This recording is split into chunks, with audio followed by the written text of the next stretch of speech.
Bonjour et bienvenue dans le journal de l'emploi. Est-ce que vous connaissez les compagnons du Devoir et du Tour de France vaguement? Eh bien, vous allez tout savoir sur eux avec notre invité, Simon Voyer. Bonjour. Bonjour. Vous êtes prévôt de la maison des compagnons du Devoir de Pantin. En deux mots, les compagnons du Devoir, c'est quoi?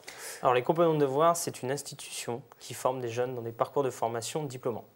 Donc, c'est une école, un organisme de formation, mais c'est également une philosophie de l'apprentissage. Alors c'est un peu tout ça, hein. C'est un organisme de formation qui forme et qui accompagne des jeunes dans des métiers, mais aussi dans des règles de savoir-vivre et de savoir-être. Concrètement, vous formez à quel métier? Alors les compagnons de Devoir, aujourd'hui, c'est 6 filières professionnelles et c'est 29 métiers. Donc on a la filière des métiers du bâtiment, la filière des métiers de l'aménagement et de la finition, la filière des métiers du goût, la filière des métiers du vivant, la filière des matériaux souples et la filière de l'industrie et de la métallurgie. Alors quand on dit vivant, par exemple, ça veut dire quoi? Parce que ça semble mystérieux. Tout à fait. Alors c'est le métier de vigneron, le métier de maréchal ferrant, le métier de tonnelier et le métier de jardinier paysagiste. Finalement, c'est tous les métiers manuels où on travaille avec les mains. Alors totalement. C'est des métiers nobles. C'est des métiers nobles, c'est des métiers manuels. Mais qui ont une chose importante, c'est des métiers qui vont associer à la fois la main et l'esprit. Donc pour moi, c'est des métiers à la fois manuels et intellectuels. Et combien de jeunes sont formés chaque année par les compagnons du Devoir? Alors chaque année, c'est environ 10 000 jeunes qui sont formés dans nos différents sites éparpillés en France. Voilà. Et on se forme dans des maisons, c'est ça? Tout à fait. Une maison, on ne va pas à l'école, on va dans des maisons de compagnons. Nos maisons de compagnons ont certaines étiquettes. Elles sont CFA dans certaines d'entre elles, dans ces différents métiers. D'accord. Alors, par exemple, vous êtes directeur d'une maison à Pantin. Là, dans cette maison, c'est vous proposez toutes les formations ou simplement un secteur? Non. Alors, par exemple, pour ma maison, donc la maison des compagnons du Devoir de Pantin, nous proposons 8 métiers sur l'aspect CFA. Nous proposons les 4 métiers des matériaux souples, maroquinier, sellier, tapissier et cordonnier. Nous proposons le métier de chaudronnier, le métier de métallier et le métier de boulanger. Nous proposons aussi également le métier de plombier. Dans cette maison de compagnons, une maison de compagnons, elle a toujours 2 casquettes. Elle a une casquette formation initiale, type CFA, et ensuite elle a une casquette maison qui accueille des jeunes en perfectionnement Tour de France. On verra que les compagnons de Devoir, c'est aussi se former par le voyage. Alors justement, qu'est-ce que c'est que ce Tour de France? C'est quoi le principe?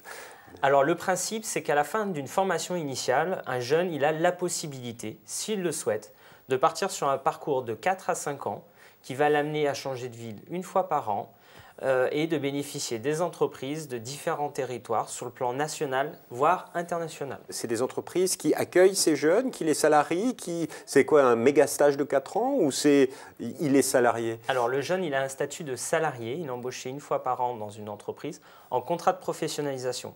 Alors, on est aujourd'hui le seul organisme de formation à pouvoir cumuler ces contrats de professionnalisation, ce qui permet à un jeune d'avoir toujours un objectif, soit un objectif qualifiant, l'augmentation d'une qualification professionnelle, soit l'objectif d'un diplôme, l'obtention d'un diplôme supérieur. Ces jeunes, ils vont dans ces entreprises, mais c'est des entreprises, entre guillemets, qui font déjà partie du réseau des compagnons du Devoir, ou ça peut être n'importe quelle entreprise qui fait appel à un compagnon? Alors ça peut être n'importe quelle entreprise, et j'en profite parce que les compagnons de Devoir sans les entreprises, malheureusement, ça serait compliqué pour nous.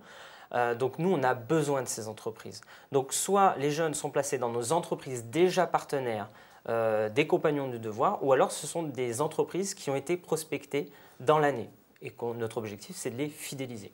C'est un système étonnant et à part, et qui a son histoire particulière, ses spécificités. C'est quoi d'ailleurs pour vous la spécificité des compagnons du Devoir? Alors, le compagnonnage, déjà, c'est une institution qui remonte au XIIe siècle. On parle souvent de bâtisseurs de cathédrales, avec 2 métiers, le métier de charpentier et le métier de tailleur de pierre. Donc depuis le XIIe siècle, le compagnonnage, il a bien marqué et ancré son image dans notre société. La spécificité des compagnons de Devoir, pour moi, aujourd'hui, c'est 3 axes.